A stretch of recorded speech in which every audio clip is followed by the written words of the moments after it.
If you gain 10% from investing your money, you have lost money. Imagine you have the equivalent of $10,000 in a safe investment with guaranteed interest of 10% at the end of the year. You'll be making the equivalent of $1,000 in 12 months. That's easy money made. You are happy to have your money working for you. However, because you live in a country where the actual inflation rate in the country is 12.8%, you have actually lost a good part of your money.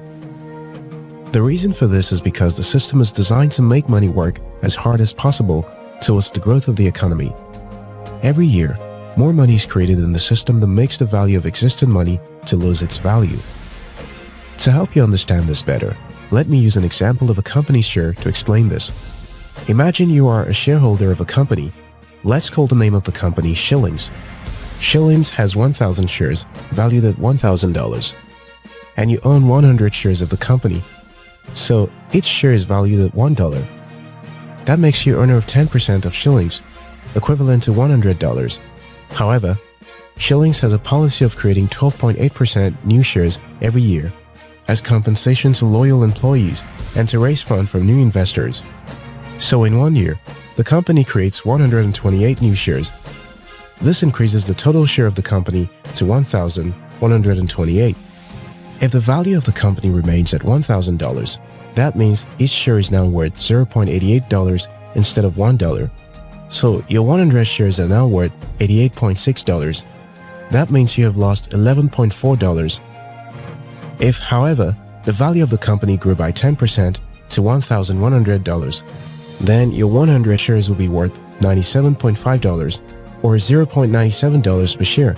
That means you lost $2.5. So the only way your shares will be profitable is if the value of the company, and by effect, value of the shares, grows faster than new shares are created. In this case, the value of the shares needs to grow above 12.8% per annum. Anything less than that means you're losing money. Now think of a unit of your currency as one share of a company, your money as your total number of shares, the rate at which new shares are created as inflation rate, and the rate at which the value of the company grows as the interest or profit you gain from your money. At the current inflation rate of 12.8% in Nigeria, any investment or savings that generates less than 12.8% profit or interest is a loss. 5% is a loss. 12.5% is a loss. It's even worse when your money doesn't generate any interest. The idler your money is, the more it loses value.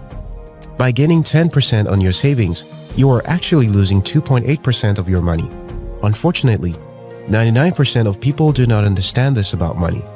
Each country has different inflation rates. You have to know the average inflation rate in your country.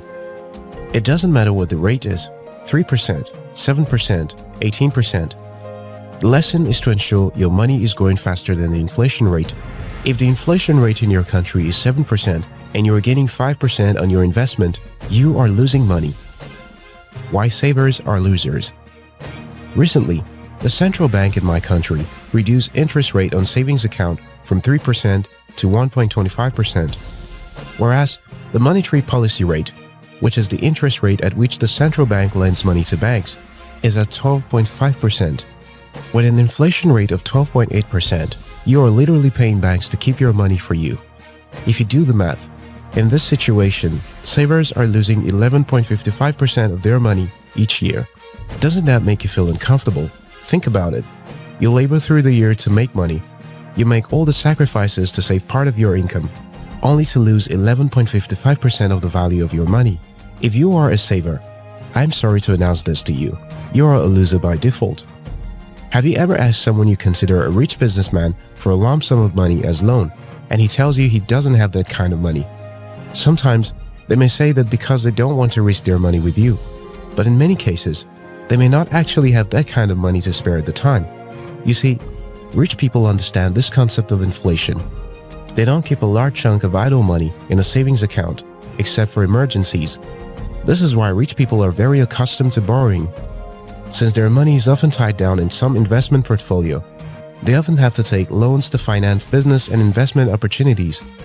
On the other hand, average people love the notion of seeing how much they have in their savings account. It gives them a sense of pride to see their savings grow. But what they don't know is that they are on the losing side of the money game. This is why savers are losers.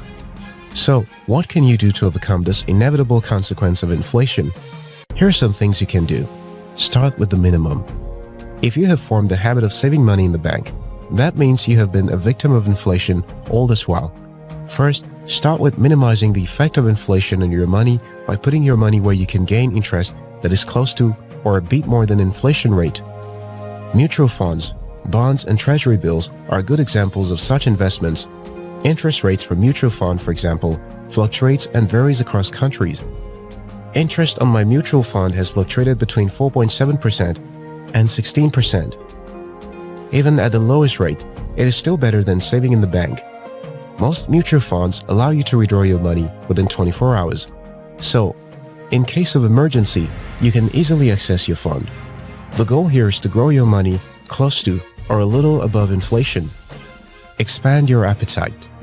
Investing money in an instrument like mutual fund and bond is better than savings account, but you're balancing out the value of your money, or at best, growing a little above inflation. Your next step is to expand your risk appetite by studying other investment options. Investment opportunities that can grow your money above inflation rate are usually riskier, but that is where your journey to growing your money really begins to pay off. For example, I invest in a Greek crowdfunding that pays between 20 and 30% interest per annum. It's a risky investment with insurance on your capital. In other words, if things don't go as planned, you get your capital back, but you wouldn't earn any interest. You have to deliberately look out for, study, and take calculated risks to discover high-interest investment. But be careful with get-rich-quick programs. Those schemes have a reputation of rendering people bankrupt. Follow the golden rule. If you can't explain in clear business terms how the investment makes money and it looks too good to be true, then it's too good to be true. High-interest investment doesn't always mean a bad deal. If you can analyze the opportunity and see the possibility of such high growth. I have a private loan invested in a business that has been running for some years now at 40% interest rate. It has been a successful investment. The key is to educate yourself along the field you're investing in. Diversify your portfolio.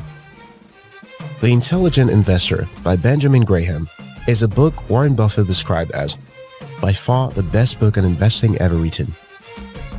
I recommend you read the book as part of your education on investing. The author explained that intelligent investing is broken down into 3 principles. First, intelligent investors analyze the long-term development and business principles of the companies they are considering investing before taking action. Second, intelligent investors protect themselves against serious losses by diversifying their investments. Third, intelligent investors understand that they won't pull in extraordinary profits, but safe and steady revenues.